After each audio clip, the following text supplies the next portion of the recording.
Hey everybody, welcome back in. It's another Friday. It's time for Beer of the Week, and I'm going to go back out to Parish Brewing this week out in Broussard, Louisiana, which is out by Lafayette, out in Cajun country, if you will, or Acadiana, for a milk stout, an export stout, a delicious coffee stout, it's all those things, called Rêve, which means dream in French.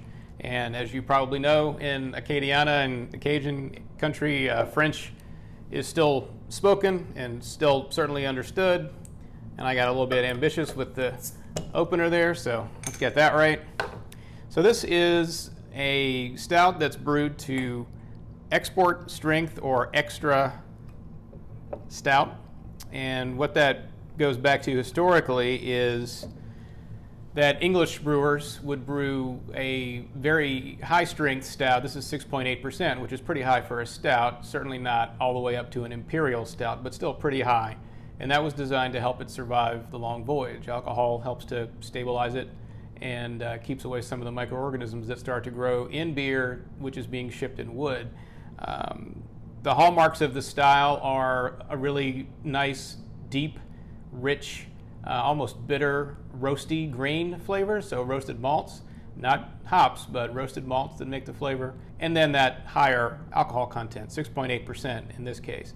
This is a delicious stout. For my money, ever since Urban South stopped making cafe, this is probably the best year-round milk stout on the market, in my opinion. Feel free to yell at me if you've got others that you like better. Certainly other people make milk stouts as just kind of rotational or that sort of come and go or one-offs, but this is in the market all the time. So it's a really delicious beer. I've been sitting here talking too long, so let's have some. As you can see, not much of a head on that one, not much foam. Coffee hits you right in the aroma immediately. And you get almost you get some sweetness. There is lactose in this. It's a milk stout.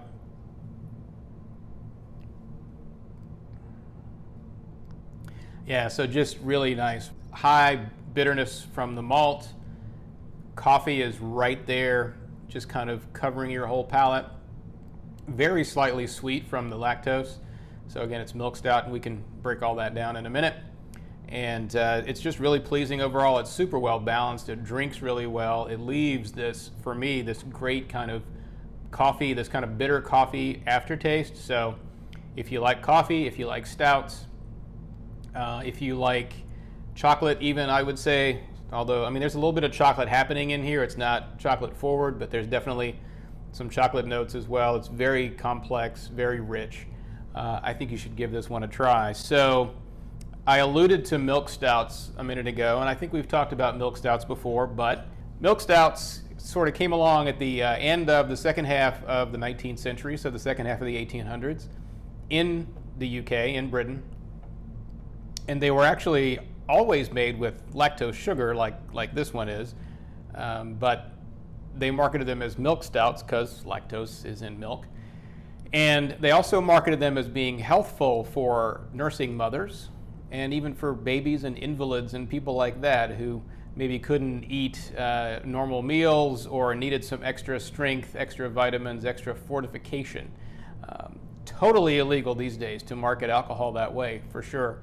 As far as food goes with this beer, I actually just used it recently in a cheese pairing that I did with some folks, and I paired it with a really strong blue cheese, a creamy, strong blue cheese. This is an intense beer. It's an intense flavor, and if you put something up against it from a food standpoint that's not equally intense in at least some form or fashion, the beer is probably going to overwhelm it. So I would say definitely blue cheese, believe it or not. The two together make a really interesting combination. I would also say really rich, heavy desserts, cheesecake, maybe that flourless chocolate cake, lava cake, that sort of thing. My mind goes to chocolate. I'd be willing to bet you that some sort of a heavy peanut-based or nut-based dessert, any kind of nut really, would be really good with this as well, because again, you've got the coffee, and you've got the chocolate, and you've got the body, and the roastiness. I think it would be absolutely delicious with that too. So those are my thoughts on Rêve. It's a beautiful beer. And like I said, for my money, it's now my favorite year-round milk stout in the market in New Orleans. If you've got a different opinion, be sure to let me know in the comments. Tell me what you're drinking this week and invite your friends into the Facebook group. And if you're watching me on YouTube, please like and subscribe to the channel and tell your friends, and maybe click on that bell so that you can be notified when I do future videos. So until next week, enjoy yourselves. Happy Friday, happy hour, and I'll see you back here next time on Beer of the Week. Bye.